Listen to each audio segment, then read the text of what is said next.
So welcome to another video. This is Wild Unfiltered. Why the name? Because Wild is my name, and Unfiltered because this is a safe space for all of us to talk about anything and everything that we want to. So welcome to everyone. So today's video is just a bit of a fun one really. I'm sorry about the light, I can't quite get the lighting right. The sun keeps going in and out, but anyway, we'll persevere. Yeah, today's video is just talking about the bags that I wouldn't buy again.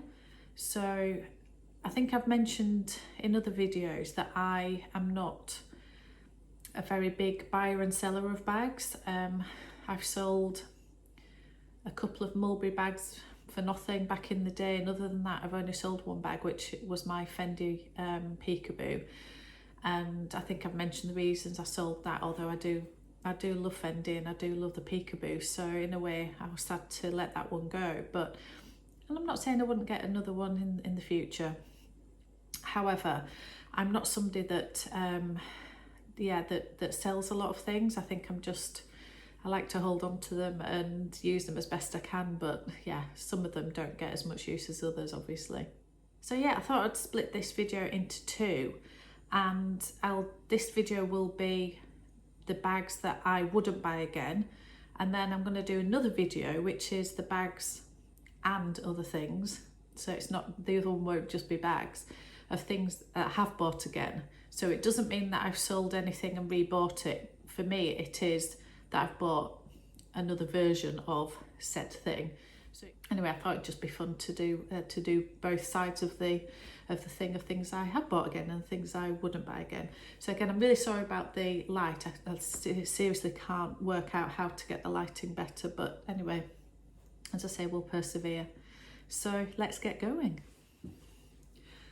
So the first bag that I wouldn't buy again, and Amelia said the same exact bag in her video that I've just watched, and it is the Neverfull. And again, everyone, in fact, I had to pause Amelia's video to comment, what are you talking about? Your Neverfull is your absolute number one bag, and it is for me too. But actually, when I thought about it, it was like, she's absolutely spot on. Once you've got that bag, you don't need another one of it. It is such a workhorse that it lasts. I mean, I've had mine, goodness me, maybe 10 years. I can't actually remember when I got it. It's a long time ago. It's lots of years ago. And yes, it's not like new anymore. Yes, it looks quite tired, but I quite like that slouchy look and the lived-in look, particularly on a tote bag. So no, I'm very, very happy. I went for the monogram. And again, I'll put some cutaways. All of these I'll do cutaways rather than showing you here because it's just too difficult. So yeah, this one is absolutely beautiful, and it's lived in and it's doing its job, and I adore it. And you know, the only way I would buy another one is if something happened to it, and then I would have to buy another one, but I wouldn't purposefully go out and buy another version. I think I've got the GM in the monogram, and it's the perfect bag. I don't like the smaller sizes. I think if you're going to go for a tote bag, go big. It looks slouchy, it looks worn in, it's just amazing.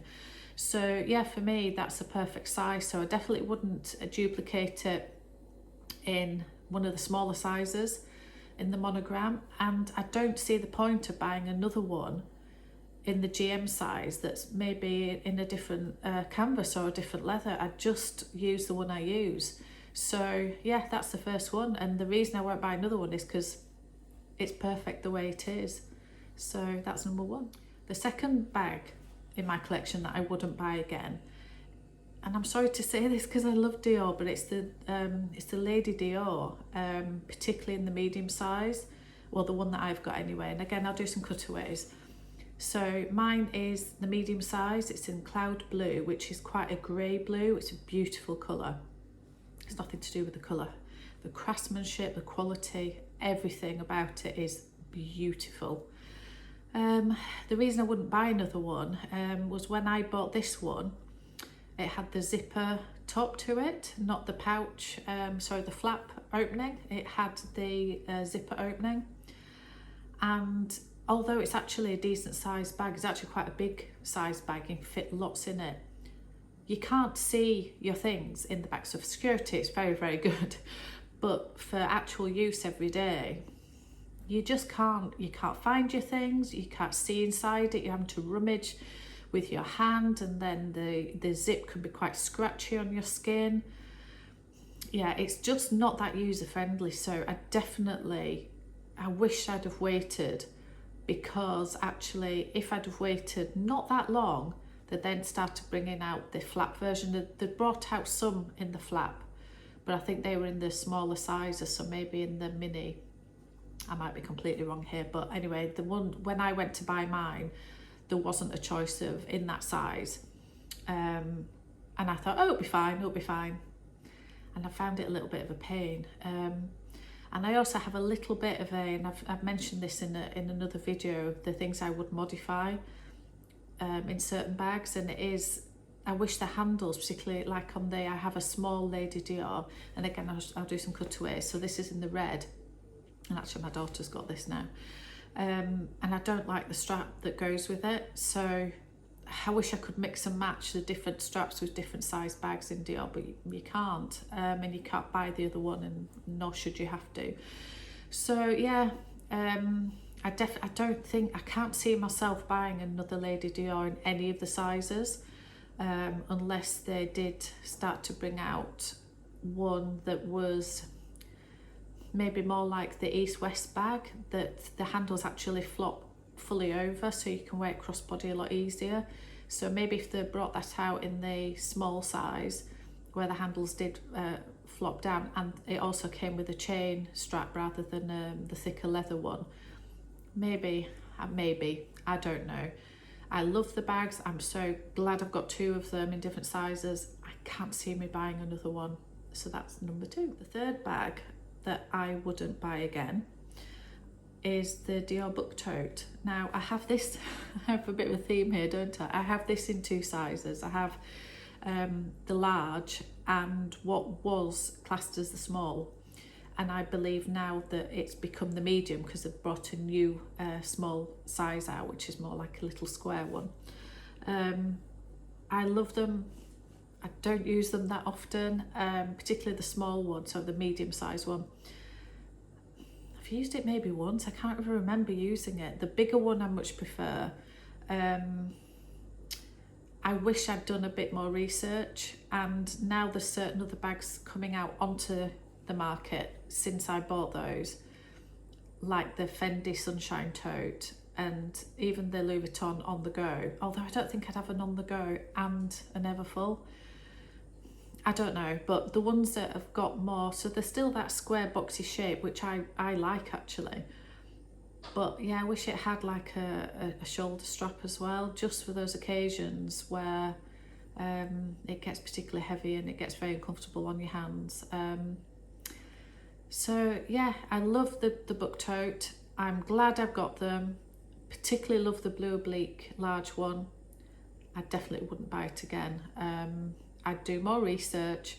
I'd have a look at the other ones from the other brands.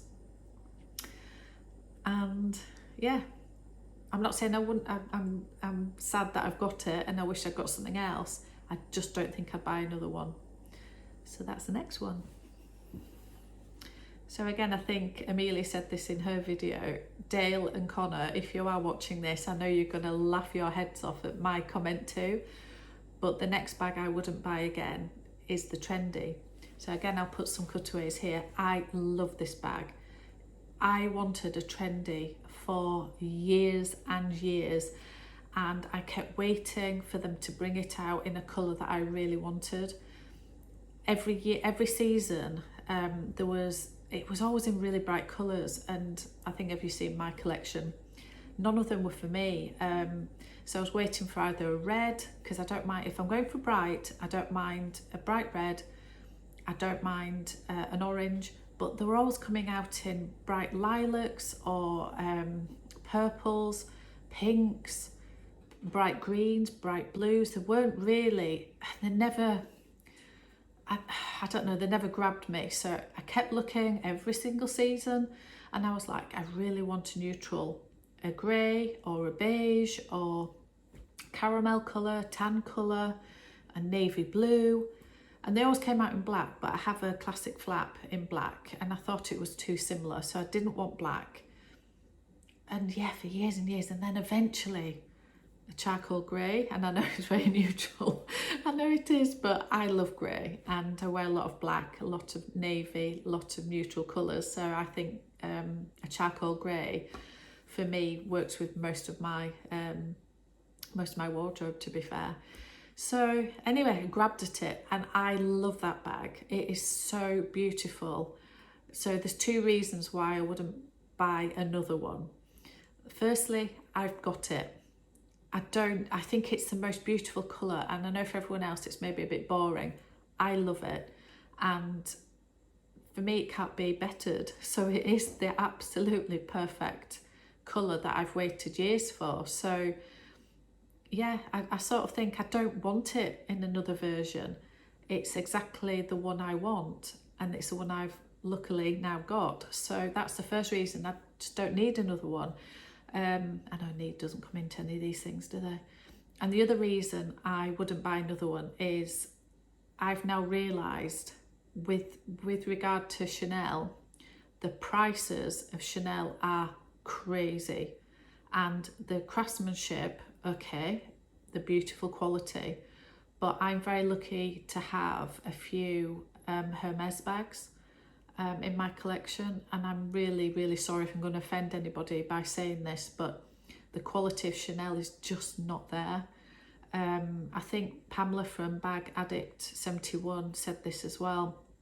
When you go back years and you look at your collection or some of the bags that you bought years ago, the quality of the leather is just beautiful, whereas now it's just not so much. It could be very disappointing, and the prices are just going up and up and up. So for me, there's no comparison as to which one I would go for. And I know they're completely different styles of things and everything else, but I don't even know how much the Trendy would be now. It's probably $4,500 or something. I would never pay, I would just not pay that. It's just not worth it. So yeah, for that reason, I won't be buying another Trendy. I'm very happy with the one I've got. I don't use it that often because it's very special, and for me it's a little bit of an occasion bag. It's very delicate as well, the lambskin. So for all of those reasons, I love it. I'm glad I've got it. I will never sell it. Not that I sell anything. But yeah, I can't see me buying another one. It's not something else that I would like. So that's the next one. Next bag I won't be buying again is the Pochette Metis. And I'm very surprised at myself for even talking about this one. So, okay, all the hype came. We're talking about a few years ago now.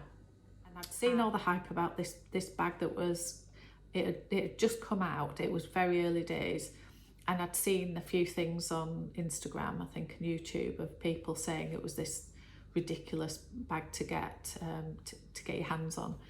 So I went into the Leeds store and I just thought, oh, I'll just see if they've got one to have a look at it and we'll see what all the hype's about. And I hadn't bought a Louis Vuitton bag for years before that. My other video explains everything for me was Louis Vuitton back in the day. And then I had a real gap where I sort of fell a little bit out of love with Louis Vuitton and went on to other brands. And it was the Pochette Metis and then the Montaigne bag that brought me back to Louis Vuitton. I bought those two, and then I've had a little bit of a gap since then, and now I'm loving everything again. So I go through phases with it.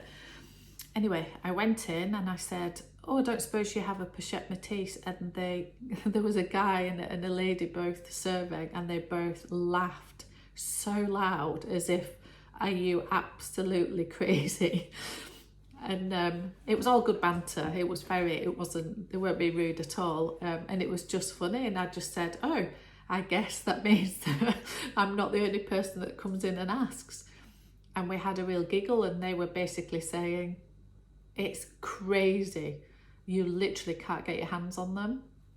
Anyway, so I said, okay, well, you know, I suppose if one does come in, I would really like to have a look at it. You know, is it even worth me putting my name down? And the guy said, you can put your name down. No idea when we'll be able to get back to you. And I was like, that's fine. It was only monogram or reverse at that point. There was no on-front leather or anything like that. And he said, which one? And I said, I don't know. I've never seen anything in reverse. So until I see it, I really don't know. And he said, well, I definitely can't get both. So, and I said, oh, well, I'll probably go for the monogram then. Anyway, let's say less than a week later, he messaged me and said, we've got one. Do you want to, you know, we can hold it for you. Do you want to come and have a look? And I said, oh, yes, I will do. And then when I got there, he said, I found a reversed one as well, and I've held it for you and you can choose. And I was like, this is amazing customer service, absolutely fantastic. And yeah, and it was so much smaller than I thought. And I always think that with bags. I don't know if anyone else is the same. Well, depends on your body shape, but I think when I've seen photos of people with a certain bag, I sometimes think the bag is bigger than it is because the person's really petite. And so as a crossbody, I think, oh yeah, that looks like a good size on them. And then I see it and I think, oh, it's tiny, because on me it looks tiny. Anyway, that's maybe just me. So yeah, tried them on. I love the monogram. Wasn't sure about the reverse. So yeah, bought it. And everybody was like, how on earth have you got hold of that? And I was like, I don't know. These things just happen to me sometimes. I think I just click with people in the store, and I think if you have a giggle with somebody and they sort of remember you, I don't know. I actually don't know. But anyway, and I thought I would love that bag. And I've hardly used it. It's a funny one because I still love the look of it. And I haven't been put off by the continuation of the hype. I don't know. It's a real funny thing. I just don't use it, and I can't really put my finger on why, because it is a really nice crossbody size and shape, and I don't know, I can't put it on the crook of my arm because obviously at the top it just has a slip handle, which makes it just handheld. And I think I tend to like to be able to do, it's like with the Chanel 19, it's got a little bit of a chain handle at the top that makes it not only crossbody, but you can actually put it on the crook of your arm, and I just think I like that more than just handheld. I actually really don't know, but I definitely won't be buying another one. So that's the last bag that I won't be buying again, and this may be a bit of a surprise, I'm not sure, because I am obviously a Hermès lover. But yeah, I wouldn't buy another Birkin 35. It is absolutely beautiful bag, and again I'll do some cutaways, and on my body frame it isn't too big, it looks really nice, but I think I said in my Birkin comparison video, it's just so big and cumbersome and gets really heavy. It's quite heavy just because of all the leather. The handles are very sturdy and strong, and that makes it heavy, and as soon as you put even a couple of things in it, it starts to feel very heavy. And using that all day long on the crook of your arm, obviously there's no shoulder strap. Not that I'd want it to be, I think I said in that video, I think it would spoil the shape of it, so I know what I'm buying when I'm buying it. However, I have to choose when I'm going to use the Birkin 35. I've hardly used mine because I tend to be, if I'm going out and about, I'm out and about for a little while. And the 25 and 30 are both very light and comfortable, and I can use all day. The 25 is a little bit with the handles, but I make it work. But the 35, I just find myself, if I'm using it for any length of time, I tend to have it on the crook of my arm, and then I'm moving it to this side, and then I'm moving it to this side, just to give the other side a bit of a rest. And it shouldn't be like that, should it, with a bag? So I do have to pick and choose when I use it, which is a bit of a shame really. So it's the classic, it's the original one. I really wanted a Birkin 35, and I wanted it in the classic black with gold hardware, and I am so grateful and fortunate and blessed and all those words to be able to have it. So it will be going absolutely nowhere. But I can't see myself wanting another Birkin 35. Again, for that reason, it would sit on my shelf, and it's far too much money to not be used and not be loved. So much as I do adore it, for the amount of times I can use it, yeah, and I know bigger bags are coming back. It's nothing to do with the look of it. I love the look of it. I love a big bag. And I say on my body frame, because I'm quite, shall we say, curvy, I can pull it off. It, you know, it doesn't look too big. When you're tiny and petite, the 35 looks massive. On me, it actually looks pretty okay. So yeah, it's nothing to do with the look or the size of the bag or the size of the interior of the bag. It's just how cumbersome and heavy it does get. And it's not the sort of bag then I can use for travel, because you can fit lots in it. It'd be a very good like hand luggage bag on the plane if you didn't have to shove it under a seat or put it in the overhead locker. So there's no way I would take it on a plane in that respect. So it's not like a tote bag that you're happy to sort of shove somewhere. So yeah, you just have to pick and choose when you can use it. So one of those in my collection is perfect. So that's the last one that I can think of that I won't be buying again. Again, we might come back to this in 6 months or 12 months time, and let's see if I've bought any of these bags again. I don't think I will be. I don't think I'll change my mind, but yeah, that's the end of this video. So just a little fun one. So thank you to Amelia for doing this video. I'll tag Amelia, I'll link her video up above here and also in the description box, because hers is very interesting as well. A couple of the same ones as me for really similar reasons. I'm not just copying you, Amelia, they're just genuinely, we have very similar ideas on things, I assume. So yeah, thank you for watching, and I might see you in another one.